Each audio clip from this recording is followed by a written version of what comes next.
All right, guys, everybody has asked for it. You're now getting it. I have your guy, Tristan Tate. How you doing, my man? I'm always doing wonderful. Enjoying Dubai, having some fun here. Living the way I live. Yep, too much fun. We've had too much fun. No such thing. No such thing. So, today there was a couple points I wanted to cover with you.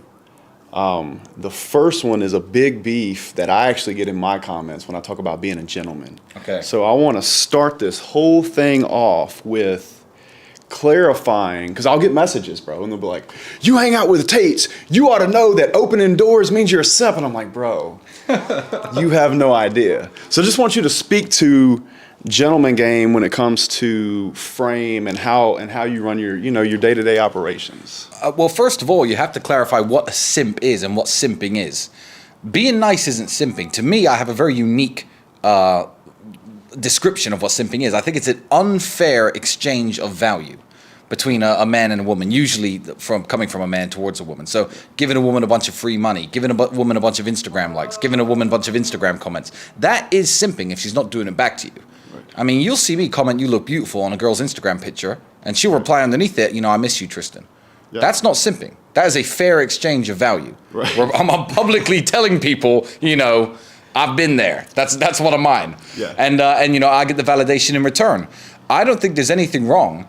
If you were just some guy waiting at the entrance to a restaurant for any woman to walk past and holding the door open in the hope of getting some phone number or something, that really is simping. Yeah. But no, it's an exchange of value, and being a gentleman is very, very important. Yeah. There doesn't have to be a winner. When you're going on a date with a woman and you're looking to sleep with her and she's looking to have a good time, you could both go home happy. Right. You really can. You don't have to feel like you defeated her somehow or you tricked her somehow, and she doesn't need to feel like she used you somehow. Right. You can have a wonderful evening. You're nice to her. You open the car doors. Right. You buy her a bouquet of flowers. You have dinner. You make love. You go home. She's happy. You're happy. Then you could delete her phone number if you want, but yeehaw. Doesn't need to be a winner. But and it's super important that I think that you say that and people hear you say this, because I think a lot of guys think that opening doors, buying dinner, grabbing a flower, and I don't grab a lot of flowers, and I haven't seen you grab a lot of flowers, but dinner, sending an Uber, opening doors, being polite, guiding her to the table, opening a chair, doing those type things. I've seen you do quite a bit, and it doesn't seem to be broken to me, cowboy. So, well, essentially, do you want her to have a good time and do you want her to like you? I think it's because of the business that I worked in. People assume that, me or my brother are very rude to women or very mean to women, because men can't wrap their head around the fact that there are some men out there who just have beautiful women who want to have sex with them or want to work for them or want to get naked on webcam in their house and make them a bunch of money. Men can't work it out in their mind. So they think I must be doing something mean. I must be tricking them, beating them, getting them addicted to drugs, screaming at them, rude to them. But that's 0% who I am. It's just people who don't understand the frame of being a top tier guy. But there's absolutely nothing wrong with being nice. If you're a fat loser at work and you're buying flowers for all your coworkers and opening doors there, all right, you're simping. Yeah. Unfair exchange of value. Believe me, I get more value by the end of the night that she gets from me, because I get her naked in my bed. Right. I'm perfectly happy to open the door. It's wonderful. It's beautiful. I want her to have a good time. I want her to want to come home with me. And I think we'd all agree, I'll open the hell out of some doors for that. Oh, absolutely. No problem. No problem. No problem. And the big, strong, tough Andrew Tate. Same way, wouldn't you say? Absolutely. Absolutely. Why would he not open doors? And he's absolutely charming. He's nice and he smiles and he'll pick up a tab or whatever. And I think that some guys, a lot of guys actually in the space, have an unhealthy idea of what simping versus being a gentleman is, and the value of taking the masculine role as a gentleman as opposed to looking insecure by not. I think, they see guys like me or you or Andrew as bad guys because they have nothing to give a woman but loyalty. So they'll look at guys who have multiple women like me and they'll think Tristan's a bad guy. Women like bad guys. And they do. They like top tier guys, and top tier guys tend to like having more than one woman. But women don't like rude guys. There's no universal, I could probably pull it off if I wanted to, but I wouldn't go on a date and not say much, sit on my phone, be rude, walk in front of her, make her split the check, and expect her to come home and make love at the end of the night. No. That certainly is going to hinder my chances. And that's the whole point of going on a date. So it's just a lack of understanding of what it's like to be a top tier male. So anytime anyone says any stupid comment like that to you, oh, the Tates wouldn't open doors, or why are you opening dours, that's simping, that guy doesn't get laid. Right. You know he doesn't. Oh, no. And look, he holds doors open, though. Yeah. What's funny to me is, like, I already know these things, right? Yeah. So if I get a message and somebody's like, well, I thought you hung out with the Tates, don't you know better? I'm like, dude, you have no idea what you're talking about. Yeah. And so that was, to me, I'm like, okay, if me and Tristan are going to do this, let's clarify this.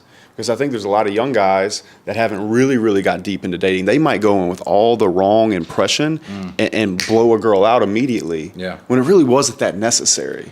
So if we're trying to be helpful, I think clearing that up is super important. Yeah. And another point you touched on that we really should clear up is sending an Uber, paying for a taxi, paying for dinner.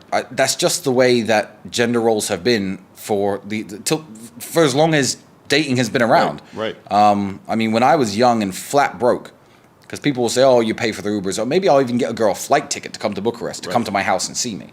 And people will say that's simping. I'm like, well, for the price of the flight ticket, you don't know what I'm getting. Right. But when I was young and broke, there was obviously no gold digging involved. I didn't have. I slept on a mattress on the floor. But if a girl was coming around to see me at night, I'd pay for her taxi. My last 5, 6, 7 pounds, because it's £7 and I get 8 hours of entertainment. Right. So again, it's a very fair exchange of value, and I think that if you want to act tough and hold frame and ask a girl to split a bill, or make a girl pay for her own taxi and don't even offer, if she does go to bed with you, she's a low quality woman. She's just some dickhead hoe who will do anything for dick. Right. And some guys may get laid that way, but you certainly wouldn't with the quality of women that I hang out with.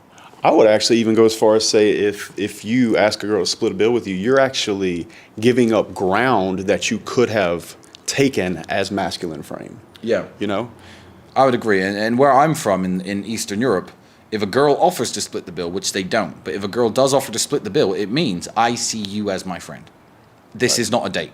Right. So if a woman ever says, hey, can I pay for half the drinks, that means, Tristan, I'm not interested. I only see you as a friend. It's a defense mechanism, I'd say. So you're doing it to yourself. Yeah.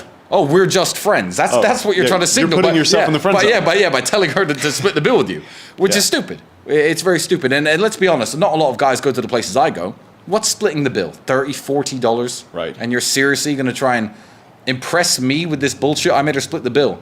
Yeah, I guarantee you didn't do anything else with her that night. Right. I know what you didn't split. Exactly. And if you did, then you probably ain't worth keeping. Yeah, you probably just didn't even need to buy her dinner. You probably could have done a McDonald's drive-through and got your dick sucked in the car. Yeah, and it would have worked just as well. You could have Netflixed that, homeboy.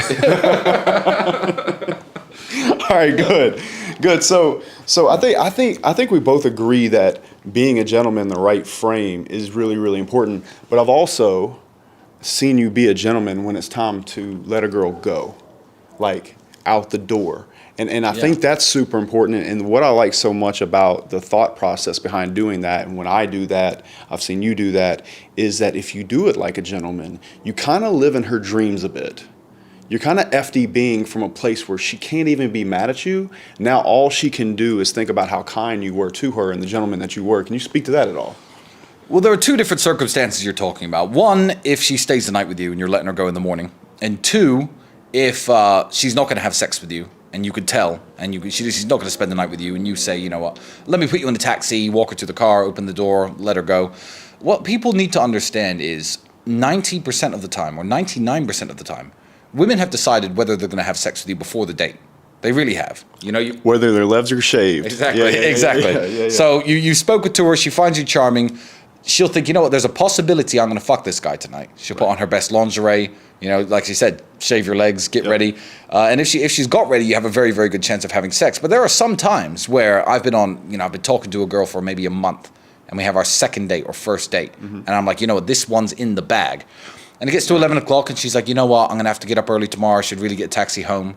I'm the least pushy man. There's nothing attractive about being pushy, because you don't understand her. Maybe she's on her period and she doesn't want to have sex with you. Maybe it's vulgar to a lot of guys listening, or you don't want to hear, but maybe she's on her period. It's that time of the month, and she thinks, you know what, I'd love to fuck Tristan, but I'm just not going to do that tonight in his house. I'd be embarrassed. I'd be ashamed.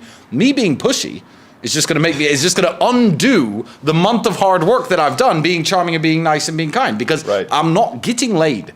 So first circumstance, you don't go home with her. Yeah, always be a gentleman. Right. Don't worry, let me get you a taxi home. Because why would you burn the hard work you've done and not bother setting up a second date? But it's not just that. I would just rather be nice. Right. It's so much easier that way, and it's so much natural that way. And I think if you push it and it's ever unnatural, it doesn't work.